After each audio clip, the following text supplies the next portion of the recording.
Assistance aux personnes atteintes d'attaques mystiques et de sorcellerie en maîtrisant les djinns qui en sont responsables. Voilà le combat de notre invité d'aujourd'hui. Notre invité s'appelle Ben Alima Abdelraouf. Il n'utilise qu'une seule arme dans son combat, le Saint-Coran, en rejetant toute autre pratique qu'il considère comme du shirk, c'est-à-dire de l'association. Il a publié d'ailleurs une vingtaine de livres sur le Coran. Bienvenue à cette émission. Merci beaucoup. Voilà. Je tiens à dire que Iba Fall, qui est peut-être un de vos disciples, est déjà venu ici parler de l'exorcisme contre islamique. Eh bien, il m'avait prévenu de votre arrivée. Je pense que vous deviez faire une tournée dans le Sénégal et quelques pays environnants. Et je vous remercie donc, malgré ce calendrier chargé, d'avoir accepté l'invitation de l'entretien. Je vous en remercie sincèrement. Alors, je tiens tout de suite à dire que la personne que nous avons sur ce plateau s'appelle Mariam Cherif. Elle est capteuse de djinns. Oui. Voilà, donc elle attrape les djinns pour les convertir à force de soigner les gens qui sont possédés. On a appris à inverser le phénomène de possession.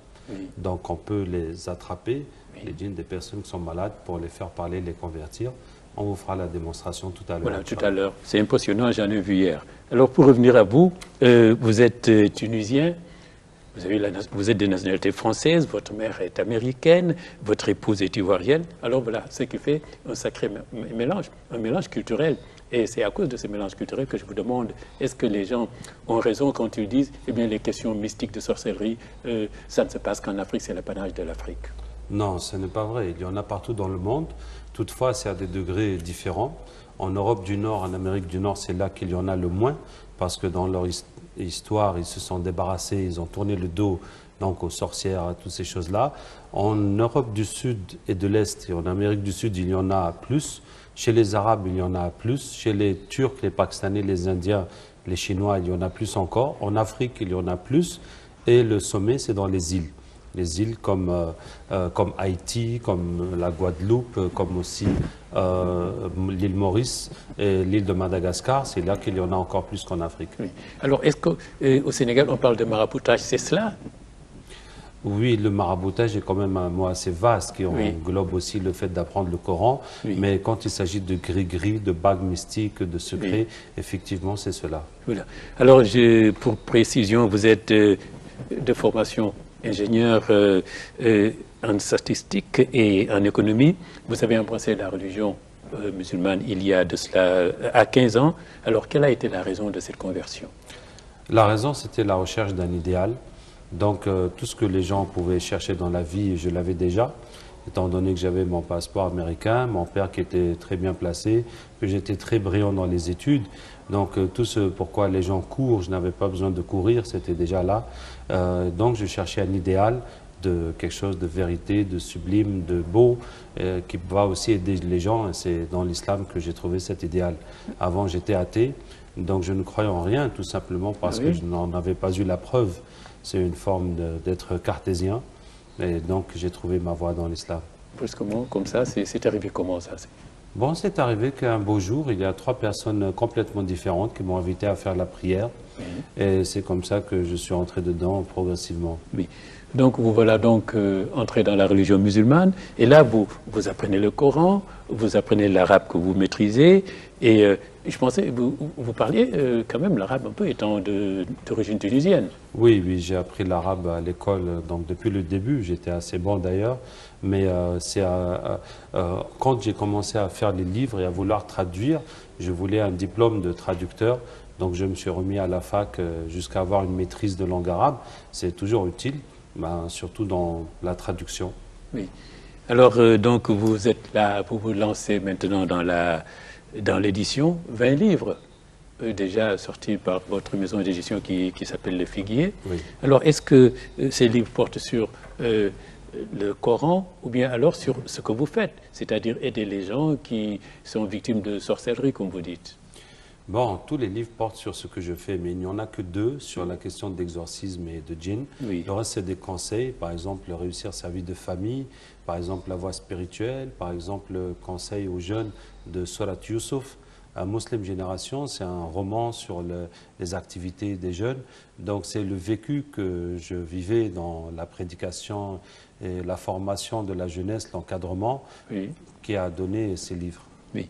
Alors, donc, il y a presque 20 ans, c'est-à-dire précisément en 1997, que vous avez donc vous lancé le centre Rokia, qui est consacré uniquement, c'est cela, hein, au problème des gens qui sont victimes d'attaques mystiques. Oui, depuis 1997, c'est mon Oui. travail, mon activité principale, de soigner les gens qui souffrent de problèmes de sorcellerie et de djinn. Oui. Sur plusieurs pays, vos activités portent sur plusieurs pays. Bon, j'ai commencé en France, comme j'étais Oui. là-bas. En France, on a des gens de plusieurs pays. Mais depuis 2005, donc, je passe la plupart de mon temps dans des campagnes pour sensibiliser, soigner et former des gens, établir des centres. Donc, à ce jour, on a des centres dans 35 pays sur Oui. les 5 continents. Oui. Alors, curieusement, donc vous luttez contre les djinns, mais vous dites que vous n'êtes pas exorciste, vous êtes plutôt un guérisseur coranique. Oui. Quelle est vraiment la différence? Bon, bon, alors quand on parle d'exorciste, on parle de quelqu'un qui chasse le diable. Oui. C'est surtout ça. Alors notre travail se porte plus sur le traitement des sorcelleries, qui sont la raison majeure que les diables, les djinns viennent chez les gens. Oui. Et souvent, les personnes sont atteintes sans qu'elles ne soient possédées. Quelqu'un qui a un blocage pour le travail, pour le mariage, pour la grossesse, pour les études. C'est ce dont souffre la majorité de nos patients, Oui. mais rares parmi eux sont ceux qui sont possédés. Oui. Alors quand les gens viennent vous voir et qui pensent qu'ils ont des problèmes de sorcellerie, attaque des djinns, alors comment cela se manifeste? Parce que ici, quelqu'un qui est troqué, il peut être considéré, on dit non, c'est les djinns, même en fou, on peut dire c'est les djinns qui l'ont pris, il est possédé. Alors comment arrivez-vous à faire un diagnostic qui soit clair?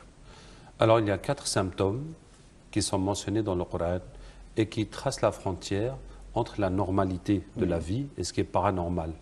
Hein? Donc le premier, c'est les blocages dans la vie, quand des blocages pour le travail, pour l'argent, pour le mariage, pour l'enfantement, pour les études. Successivement, systématiquement, les projets ne marchent pas, c'est les échecs.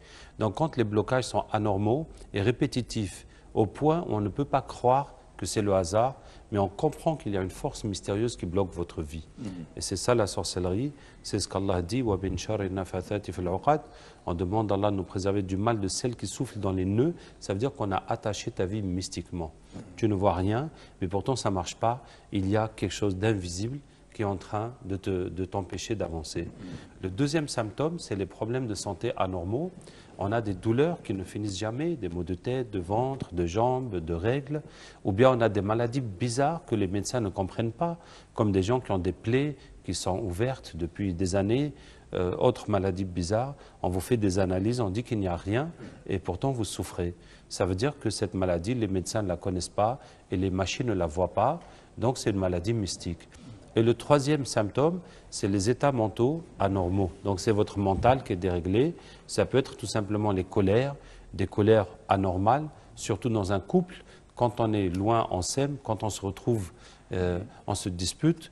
L'intimité devient très difficile dans le couple. Ou bien on déprime. Tout à coup, on n'a plus envie de sortir, de voir les gens, d'étudier. On s'enferme dans le noir.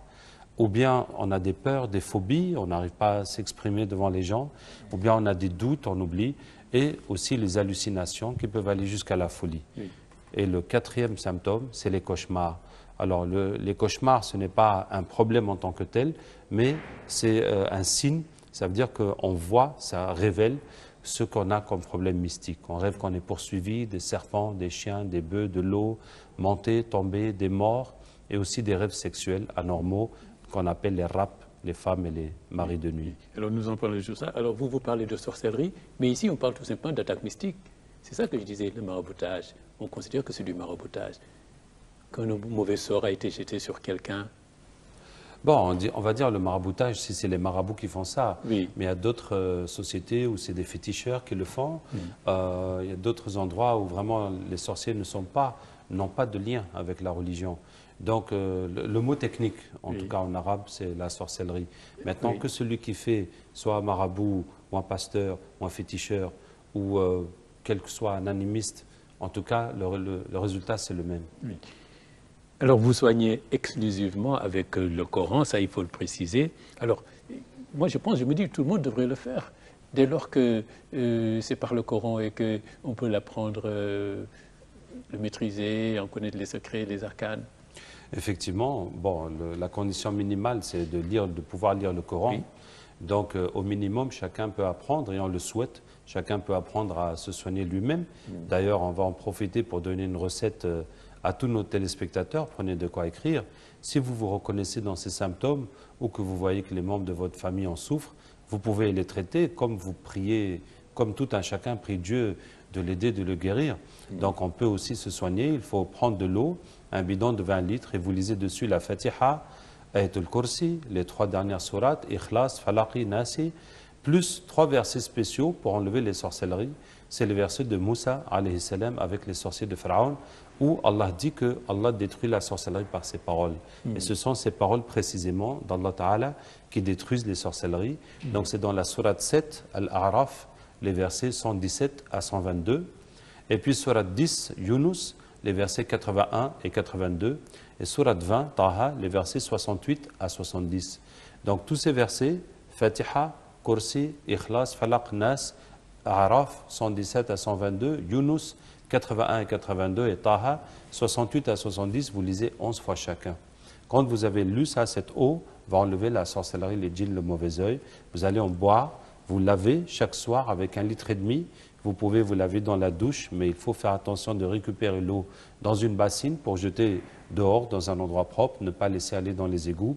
Vous allez vous laver comme ça pendant 12 jours d'affilée et aussi asperger toute la maison avec cette eau. Si vous avez un problème au travail, dans la boutique ou le restaurant, l'atelier, vous allez tout asperger avec l'eau, ça va partir. Donc voilà une formule très efficace que chacun peut faire et ça va vous montrer le pouvoir du Coran, puisque Allah dit, nous descendons un Coran qui est un remède et une miséricorde pour les croyants. Hein? Quand vous allez vous laver avec l'eau ou asperger votre boutique, ça va tomber sur la sorcellerie comme l'eau sur le feu. Donc ça, c'est un traitement de base que chacun peut utiliser. Maintenant, nous utilisons beaucoup plus de choses. Alors pour bien maîtriser le Coran, est-ce que, oui, je disais, si quelqu'un apprend le Coran, est-ce qu'il peut se soigner en cas d'attaque mystique? Et mais alors, a-t-il besoin d'avoir des pouvoirs extraordinaires en plus? Non, il n'y a pas de pouvoir extraordinaire. Bon, il n'y a pas. Mais dans le Coran, plus on est pieux, plus on est pur, plus on y croit, plus on est concentré au moment de la lecture, plus ce sera efficace. Oui. Alors, on parle d'attaque de djinns. Alors, est-ce que c'est facile? Vous dites que les djinns, quand on préparait cette émission, vous dites que les djinns sont plus faibles que les hommes, mais ce n'est pas ce que les humains pensent. Nous craignons les djinns. Oui. Mais vous dites qu'ils sont plus faibles que nous. Effectivement, les djinns sont plus faibles. Les djinns sont plus faibles par leur nature. Ils sont créés de feu, alors que nous sommes créés de terre. Oui. Donc, quand les djinns viennent dans nos rêves, comme les rap, donc pour nous c'est un rêve, pour eux c'est la réalité.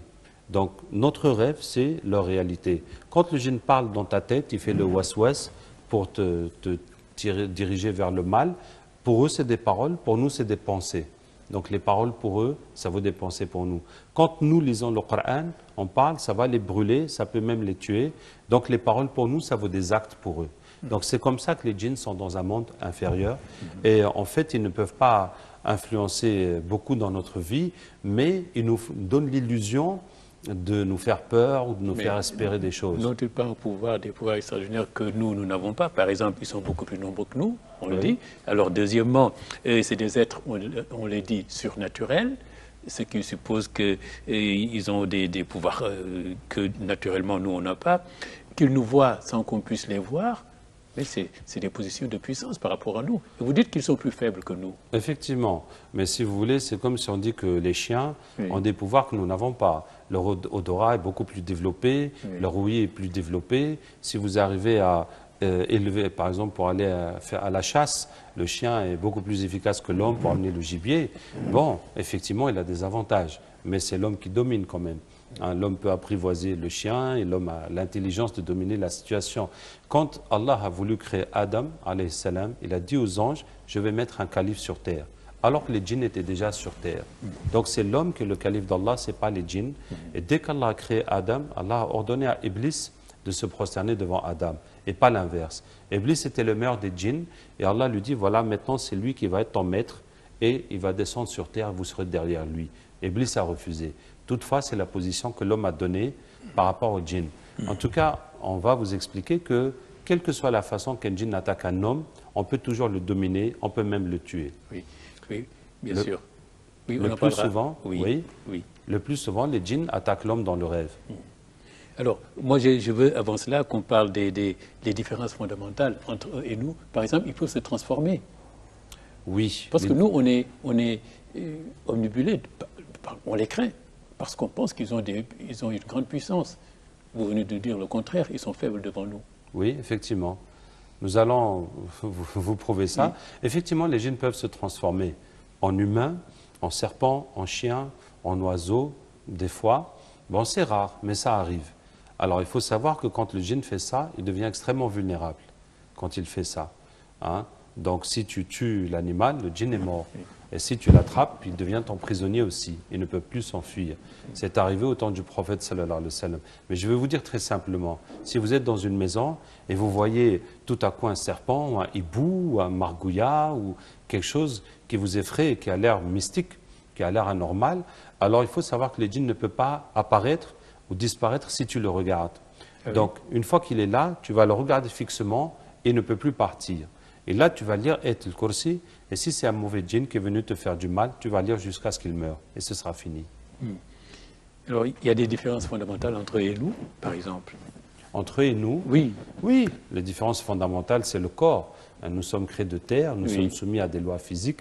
Eux, c'est une énergie, donc ils peuvent se déplacer très vite, et ils peuvent rentrer en nous, ils peuvent lire dans nos pensées. Oui.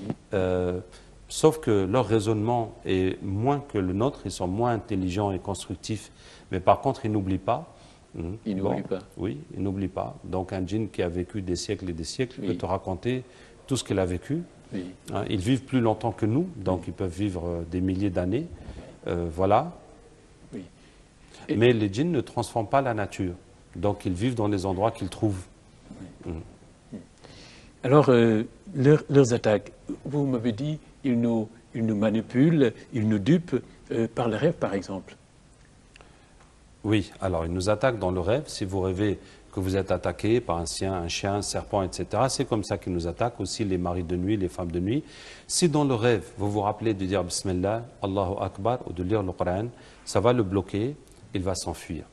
Donc, qu'est-ce que vous devez faire? Si vous êtes attaqué dans le rêve, vous l'attrapez, et puis vous lisez Ayat al-Kursi. Si vous ne connaissez pas, vous lisez ce que vous pouvez, même de dire Bismillah, jusqu'à ce qu'il est mort. Et s'il est mort dans le rêve, il est vraiment mort, c'est terminé. Bon, même si je vais vous donner le cas des enfants, si vos enfants font des cauchemars et qu'ils vous disent qu'il y a un méchant qui vient les taper dans le rêve, eh bien tu lui dis que quand tu vois le méchant, tu vas le doigter et tu dis Bismillah, Bismillah, Bismillah, et il pourra le tuer ou le chasser comme ça, et ça ne se reproduira plus. Mais le rêve, comment on peut intervenir dans le rêve? Le rêve, on le subit plutôt. Effectivement. Et quand on voit un animal, le rêve, je veux dire, on n'est pas maître du rêve. Oui, on n'est pas maître du rêve, mais quand tu vois quelque chose qui t'attaque et tu t'enfuis, tu as quand même fait l'acte de t'enfuir. Oui, oui. Maintenant, il faut te préparer avant de dormir. Ah, il faut te préparer, faire tes prières, tes protections, et tu demandes à Allah tabaraka wa ta'ala que ces djinns qui t'agressent, qui te fatiguent, de te donner la force de les vaincre. Et tu vas dormir avec la colère de les attraper. Alors, et puis, et ce n'est pas seulement par le rêve qu'ils attaquent, il y a aussi parfois cette sorte de paralysie qu'on a pendant le sommeil. On dit que c'est une action des djinns. Est-ce prouvé? Oui, vous pouvez en avoir la certitude, parce que si tu dors ou tu es sur le point de t'endormir et tu sens quelque chose qui te paralyse, alors ce qu'il faut faire, d'abord il faut l'attraper. Et comment tu vas l'attraper quand tu es toi-même paralysé? Tu vas serrer les mains, tu essayes de serrer les mains même un peu avec l'intention de l'attraper, et dès que tu as serré les mains, tu commences à lire dans ta tête Ayat al-Kursi, puisque ta langue est attachée, tu laisses la langue, jusqu'à ce que ta langue se détache et tu lâches pas et tu lis jusqu'à ce qu'il est mort ou qu'il s'est enfui. Hein, sinon, la preuve que c'est des djinns, c'est que dès que tu vas dire Bismillah dans ta tête ou tu vas lire le Coran, ça va partir, ça va disparaître. Donc là, on sait que ce n'est pas quelque chose de médical ou de psychologique. Oui. Alors, quand tu lis le Coran en cas d'attaque, c'est n'importe quel verset. Je pense qu'il y a des versets prédisposés qui sont pour lutter contre eux. Bon, tous les versets du Coran vont être efficaces, mais le mieux, c'est Ayat al-Kursi. Oui, oui. Alors, dites-moi, s'ils se transforment, comment on peut leur faire face? Bon, s'ils se transforment, bon, je l'ai dit, Oui. si jamais tu vois dans ta maison ou sur ta route, dans un chemin, dans la forêt, une bête bizarre ou une personne, une vieille dame qui te fait peur, donc tu vas la regarder fixement, hein, tu ne vas plus la lâcher des yeux, tu vas lire, lire, lire, jusqu'à ce qu'elle soit consumée. L'autre façon de vaincre les djinns, c'est quand quelqu'un est possédé, comme le cas des filles qui tombent dans les écoles. Oui, oui. Donc, si ça arrive, il faut tenir la personne et vous allez frapper sur sa tête ou bien sur son cou, sans faire du mal à la personne, et lire Ayat al-Kursi ou bien simplement répéter La ilaha illallah Muhammad Rasulallah jusqu'à ce qu'elle arrive à répéter. Donc, comme ça va casser la tête du djinn, ça va le brûler jusqu'à ce que soit il s'enfuit, soit qu'il devienne musulman. Donc, par exemple, dans les écoles, les crises des filles, c'est les djinns qui attaquent les écoles pour obtenir des sacrifices, hein, des moutons, des bœufs, finalement pour qu'on les adore, pour nous ramener à l'animisme. Ah oui? Oui, c'est ça leur objectif. Les diables sont en train de lutter pour leur survie. Aussi. Et pour nous sortir de l'islam. Et donc, si vous faites ça à chaque fois, donc ils ne viendront plus.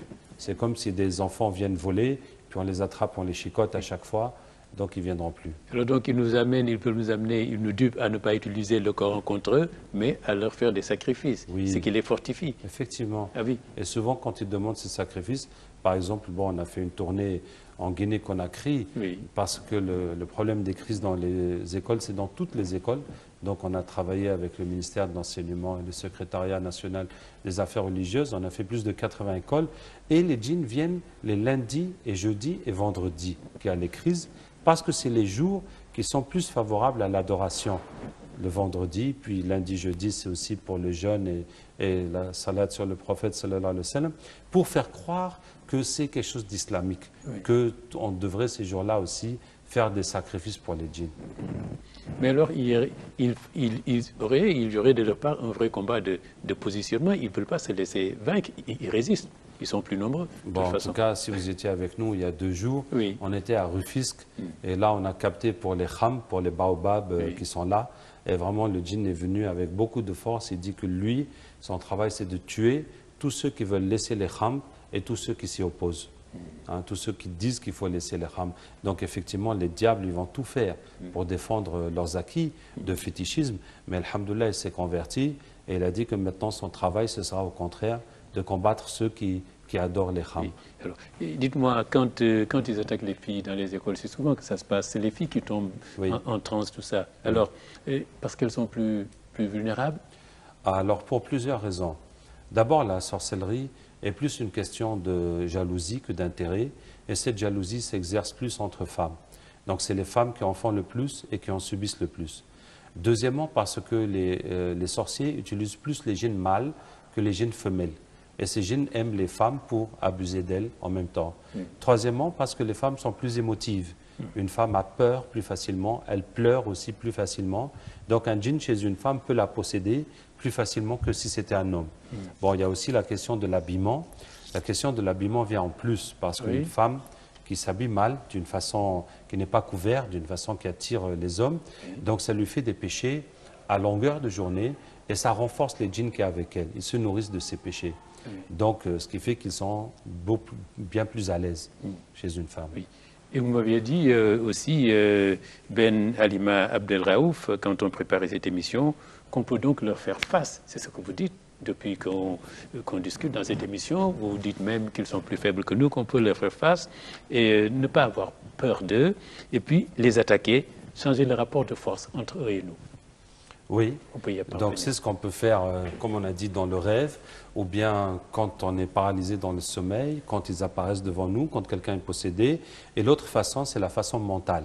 La façon mentale de vaincre les djinns.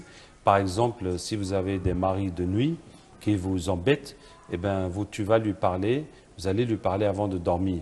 Donc avant de dormir, tu dis, toi là qui viens dans mes rêves abuser de moi, viens, je vais te parler. Et tu vas lire un verset du Coran. Wamin ayatihi, parmi ces signes, il vous a créé de vous-même des épouses ou des époux pour trouver auprès d'elle la sérénité. Il a mis entre vous l'amour et la miséricorde. C'est Surat Ar-Rum, la Surat 30, le verset 21. Et c'est le verset qui montre que le mariage entre espèces différentes ne peut pas marcher et que dans chaque espèce, Allah a fait les mâles et les femelles pour qu'ils s'aiment et qu'ils trouvent le bonheur. Donc vous répétez ça 10, 20, 30 fois, le djinn va voir qu'effectivement, il n'a rien à faire avec toi et que son bonheur est ailleurs et ça va le faire partir. Et quand tu as fait ça, après tu dis, maintenant si je te vois encore dans le rêve, je vais te tuer. Et tu dors comme ça, Inch'Allah, ton problème sera réglé. Oui. Parce que là, c'est très répandu dans nos sociétés de dire qu'on appelle ici le terme wolof tchororap farourap, c'est-à-dire des femmes qui ont des amants djinns et qui sont persuadées qu'ils viennent les visiter le soir, qui les attendent même parfois. Bon, c'est tellement répandu au Sénégal, effectivement, que certains pensent que c'est normal, Oui. alors que ce n'est pas normal du tout. Il faut vous en débarrasser, absolument, parce qu'ils sont là le plus souvent pour vous empêcher de vous marier ou d'avoir des enfants. Oui. Alors, les djinns, ils préfèrent nos femmes humaines à leurs femmes. On les envoie faire ce travail. Il faut savoir que la majorité des djinns ne se mêlent pas de la vie des humains. Oui. Donc ceux que nous connaissons, c'est parce qu'on les a envoyés pour nous faire du mal. C'est pour ça qu'on entend qu'ils sont les plus visibles. Oui. Alors peut-être que justement, on dit que vous travaillez beaucoup pour les capturer, hein, c'est le truc captage. Et je rappelle que c'est pour ça que je vous ai présenté en début d'émission Mariam Cherif, qui est capteuse de djinns. Peut-être que là, on va voir la séance de captage, comment ça va se passer. On va y aller. Oui. Donc on va demander à Allah de ramener les djinns Oui. qui ne sont pas contents de ce qu'on a dit. On va voir ce qu'ils vont... Ah oui, tout ce qu'on a dit, ils ne sont pas contents. Effectivement. Ah oui. Effectivement. Mais ils ne vont rien nous faire là, non? Non, non, non, Ils non. peuvent rien. Ils peuvent rien. Allons-y. أعوذ بالله من الشيطان الرجيم إن وليي الله الذي نزل الكتاب وهو يتولى الصالحين أينما تكونوا يأتي بكم الله جميعا إن الله على كل شيء قدير. Bonjour.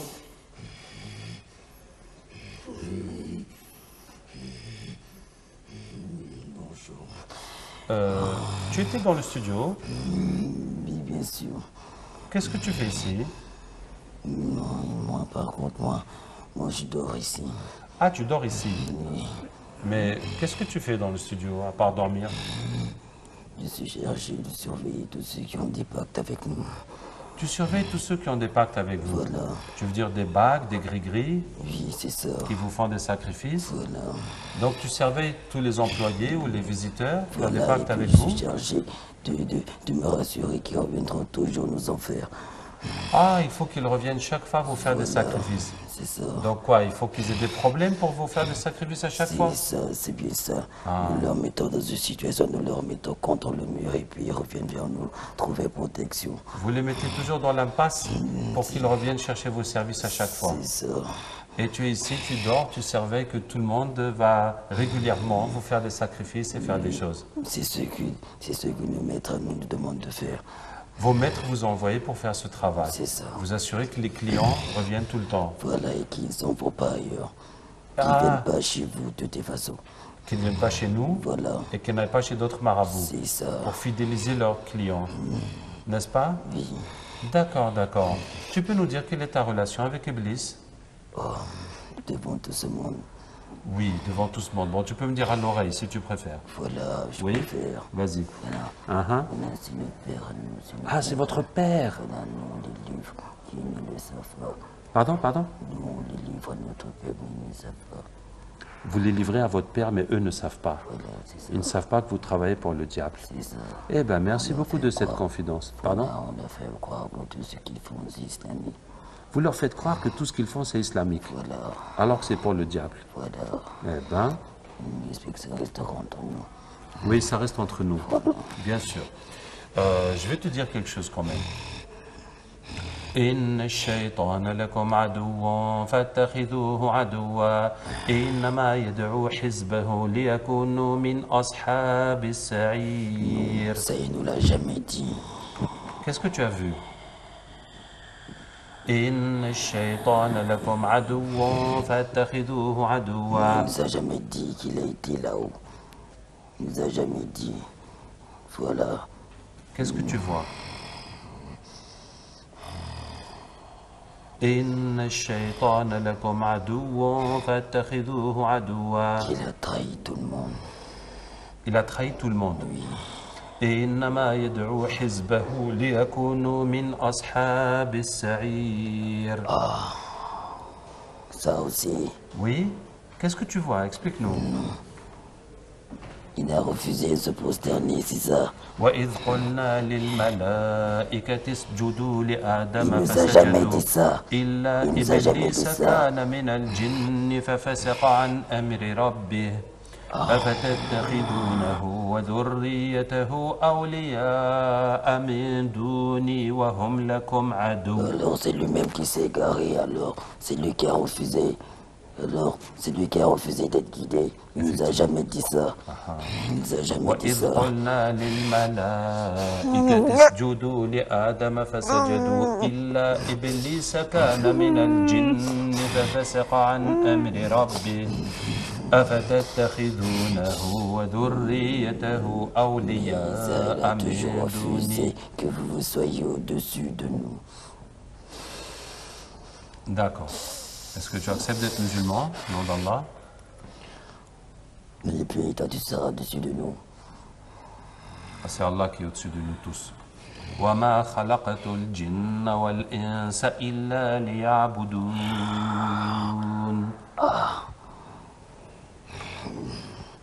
C'est vrai. Oui, c'est vrai.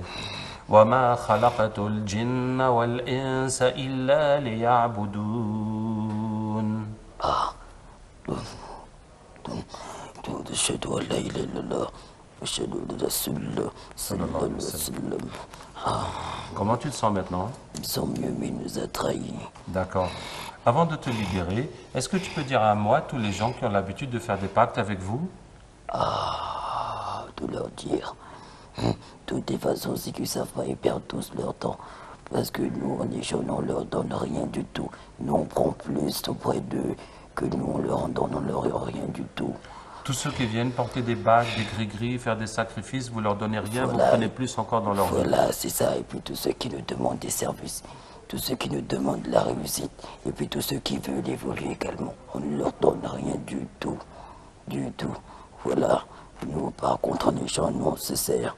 On se servait. Voilà. Merci beaucoup du conseil. Tu peux aller rejoindre les musulmans. Salam alaikum. Ouais, salam.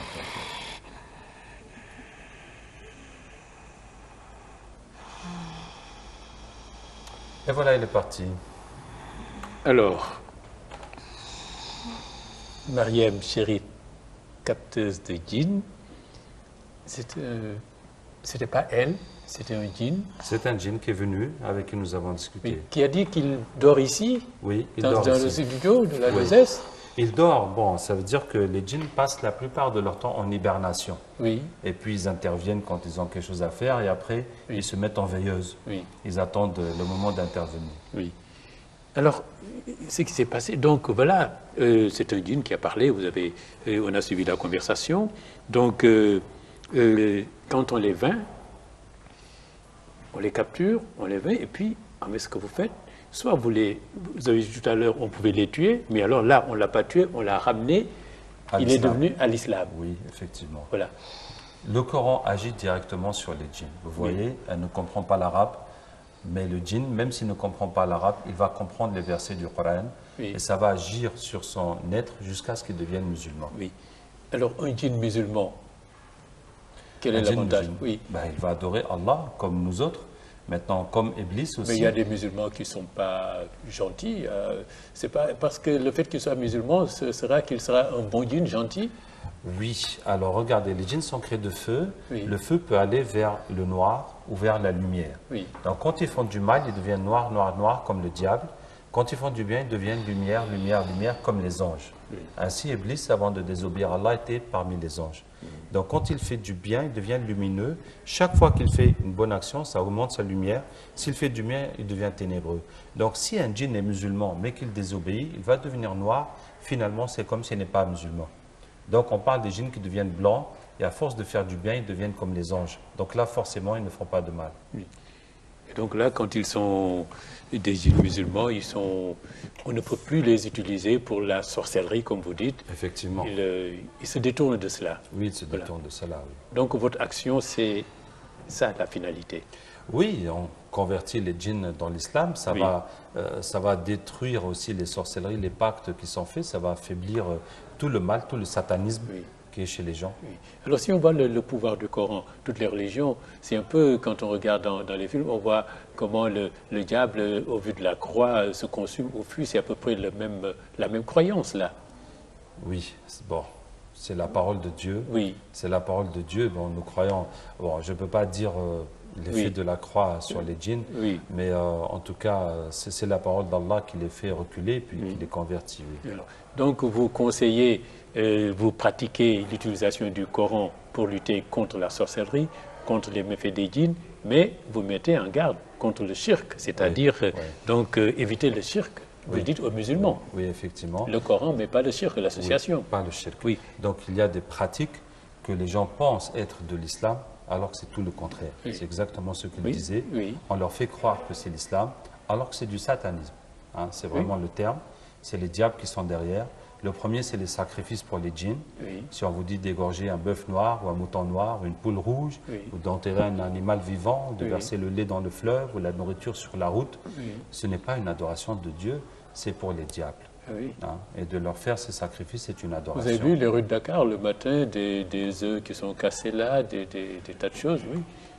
Bon. Ça, c'est pas le Coran, Non, ce n'est pas le Coran, c'est pour les djinns. C'est des offrandes pour les djinns. Oui. Comme il dit, les gens veulent obtenir de l'argent ou un poste ou un mariage ou quelque chose, alors que les djinns se foutent de leur gueule.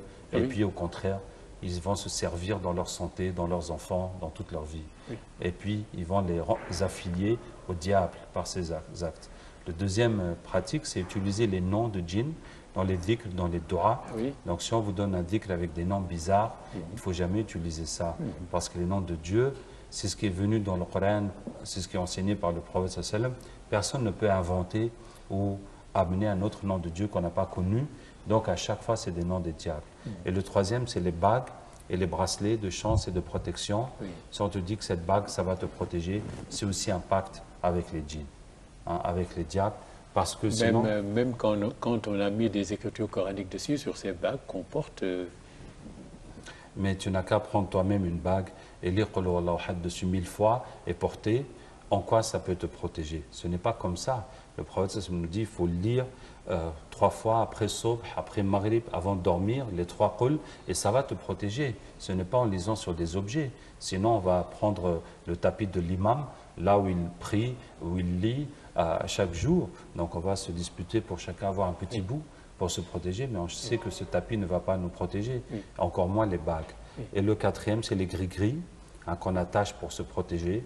Ça aussi, ça va contenir du Coran, mais ensuite les codes des djinns et les carrés avec les noms, qui sont tous des codes pour amener les djinns.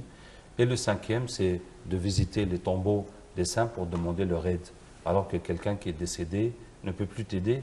S'il était vivant, même, il ne peut que prier pour toi. Mais une fois qu'on est décédé, on ne prie plus. Hein. Donc ça, c'est les shirks qu'il faut vraiment laisser. Et comme nous avons cette méthode du captage, ça nous permet à chaque fois d'amener les djinns qu'il y a derrière et ils vont dire tout ce qui se passe avec ces choses.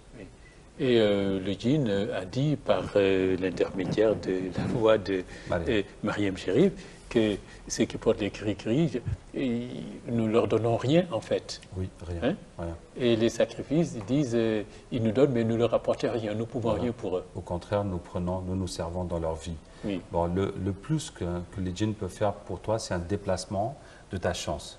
Oui. Donc tu veux l'argent, tu vas perdre la santé, tu veux le pouvoir, tu vas perdre tes enfants, tu veux régler tel problème, tu auras... Donc ils prennent dans ta poche droite pour mettre dans ta poche gauche. Donc tu penses des fois que tu as gagné quelque chose, alors que ta vie se détériore, c'est ce qu'ils ont dit. Ils s'assurent que les gens vont toujours revenir en les mettant toujours dans des cul-de-sac, dans des impasses, pour que chaque fois ils reviennent vers eux chercher des solutions. Mais vous dites quelque chose là que ce sera difficile quand vous croyez au Sénégal, ne pas porter les cris-cris, ne pas prier sur la tombe des saints.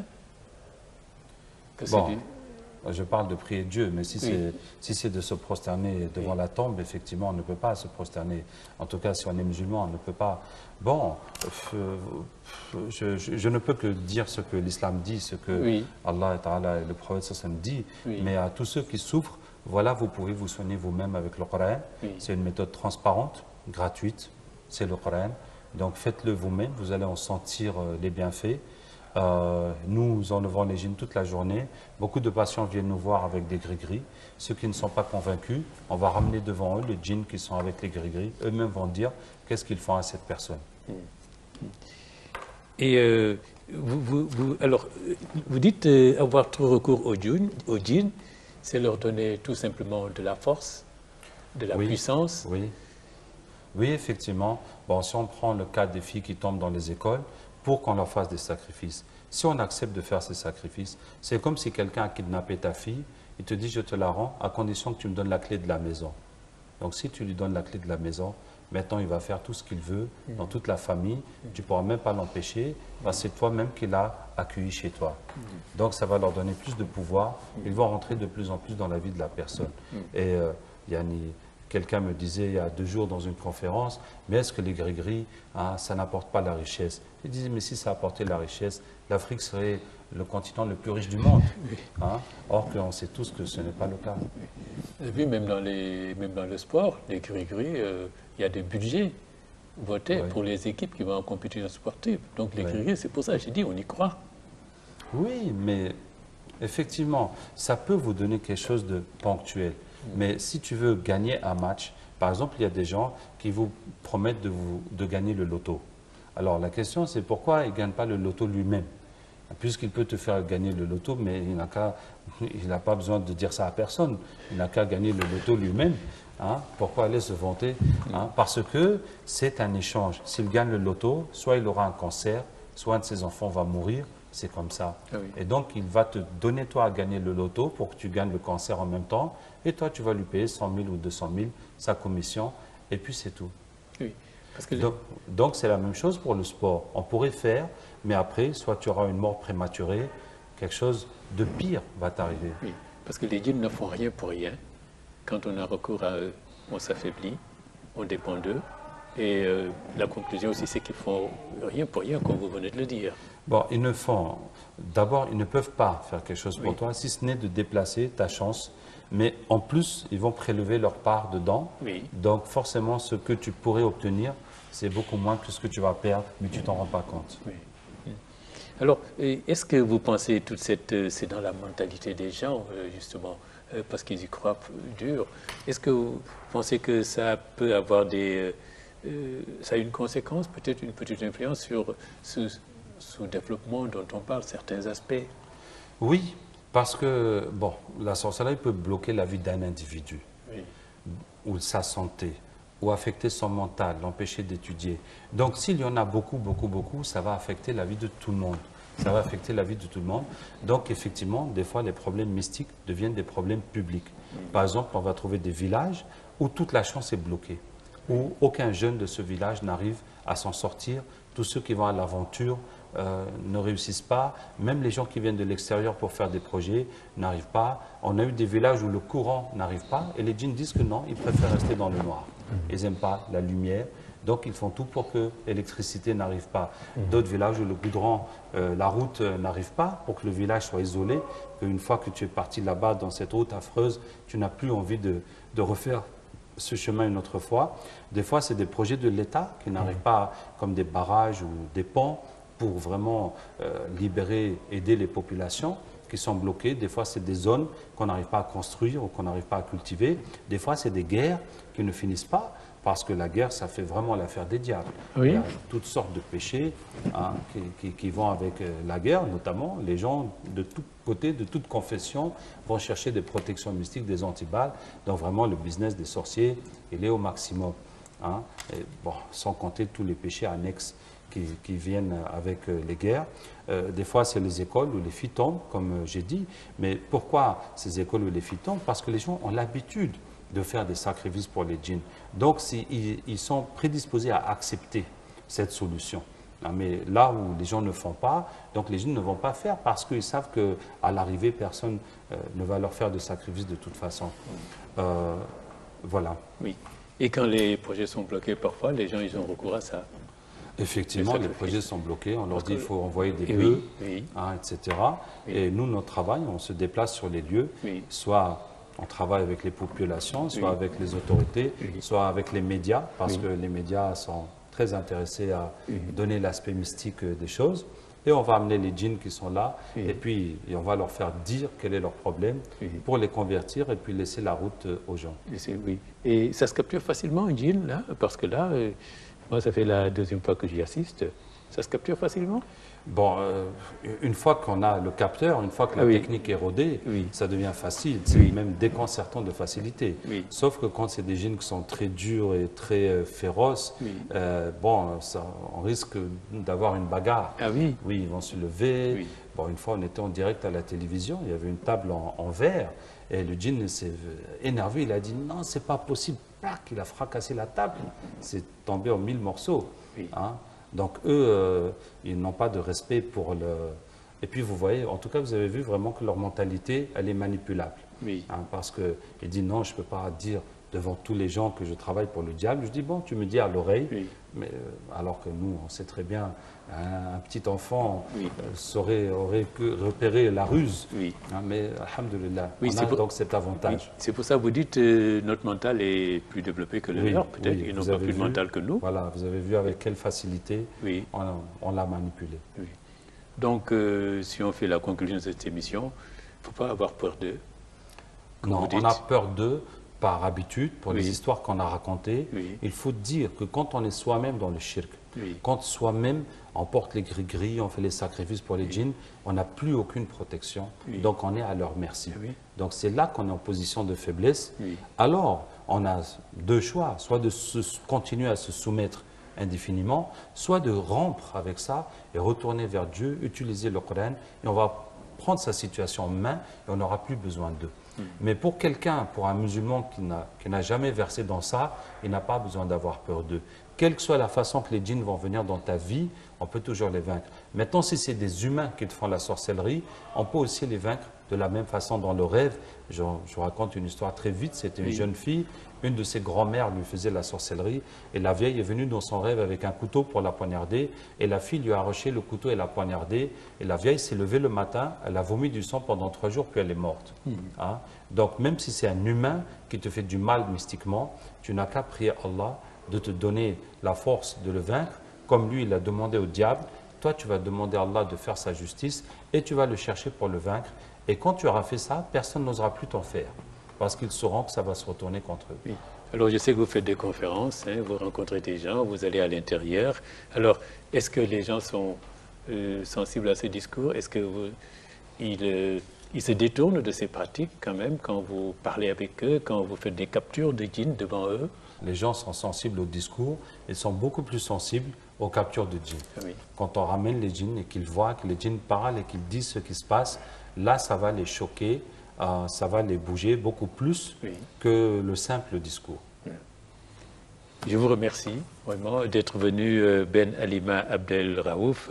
Donc, je dis vous vous occupez de de Rokia, qui est donc spécialisée dans la capture, la chasse aux djinns, la lutte contre les attaques mystiques. Et puis, je remercie aussi Mariam Sherif, capteur de djinns, qui est venu avec vous sur ce plateau de l'entretien nous montrer comment ce phénomène se passe, ce qui est toujours spectaculaire quand on regarde. Merci beaucoup, Sada. Je vous remercie. Quant à vous, madame, mademoiselle, monsieur, merci d'avoir suivi cette émission, disons, un peu spéciale de l'entretien. Je vous donne rendez-vous dans 15 jours pour un autre numéro. Au revoir.